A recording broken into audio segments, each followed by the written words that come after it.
हम कथाओं में, भजन में, रात्रि जागरण में करते हैं, आप देखिएगा, आपको एक बात बोलूं तो अच्छे से समझ पड़ेगा।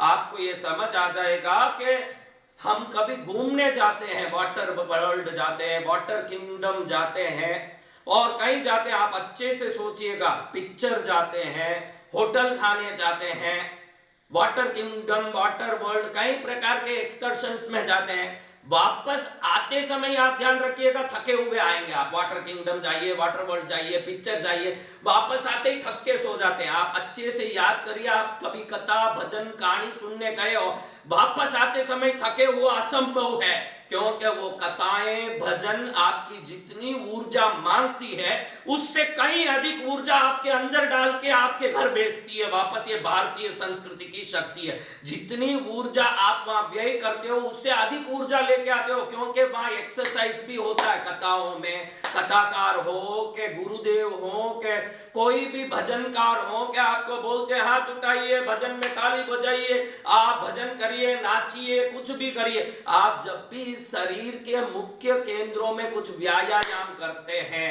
तो वो व्यायाम आपके जीवन को सर्वोत्तम कर देता है। तो मैं कुछ बातों को अगली कड़ी में बताने वाला हूं। क्या बात है, देखने के पहले इस काम की बात में आज एक काम भी करेंगे हम। आज का काम क्या है महाराज? जितने लोग इस प्रवचन को सुन रहे हो, मैंने कहा कि हर हर महादेव ऐसे करते हैं तो हम हाथ उठा के ब्रह्मांडीय ऊर्जा को इन उंगलियों के द्वारा शरीर में लेते हैं। एक बार अंत में हाथ उठाते हैं, पार्वती पतये हर हर महादेव, और हाथों हाथ हम ऊर्जा को अपने शरीर में ग्रहण कर लेते हैं। 3 घंटे की ऊर्जा व्यय और 1 सेकंड में ऊर्जा की प्राप्ति, यह है भारतीय संस्कृति की शक्ति। तो आज आपको क्या काम करना है, इस प्रवचन को अब मैं पूरा कर रहा हूं। आप अब जब पलंग पर जा रहे हो सोने के लिए तो इस उंगली को उठाना है। ये उंगली आपकी अनामिका उंगली है कि अंगुष्ठाभ्याम, तर्जनी उंगली, आपकी ये तर्जनी उंगली को उठाना है।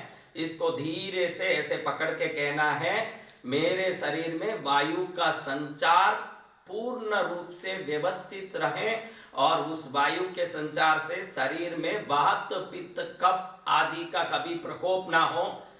इस वायु को उत्पन्न करने वाली एंटेना को आप जिस दिन समझ लोगे, देखो ये एक उंगली है, ब्रह्मांड के 5 तत्व 5 उंगलियों के द्वारा शरीर में पहुंचते हैं। इसीलिए हम कुछ उंगलियों में कुछ अंगूठी पहनते हैं, कुछ उंगलियों में कुछ छल्ले पहनते हैं। ये विभिन्न चीजें उस ऊर्जा को और अधिक खींचने में माध्यम बनते हैं। आज आपको सोने के पहले एक काम करना है, इस उंगली को धन्यवाद देना। यानी उंगली को धन्यवाद नहीं दे रहे हो, ब्रह्मांड में व्याप्त वायु तत्व को धन्यवाद दे रहे हो। आपने देखा होगा कि कोरोना की महामारी में हवा बराबर ले नहीं पाने के कारण, ऑक्सीजन बराबर पहुंच नहीं पाने के कारण कितने ही लोग मर गए, और जिसको जिंदगी भर हवा का कोई कदर नहीं था, वो सिलेंडर के लिए घूम घूम के लाखों रुपयों की कीमत लगा लिया, कहीं ऑक्सीजन का सिलेंडर नहीं मिल पाया।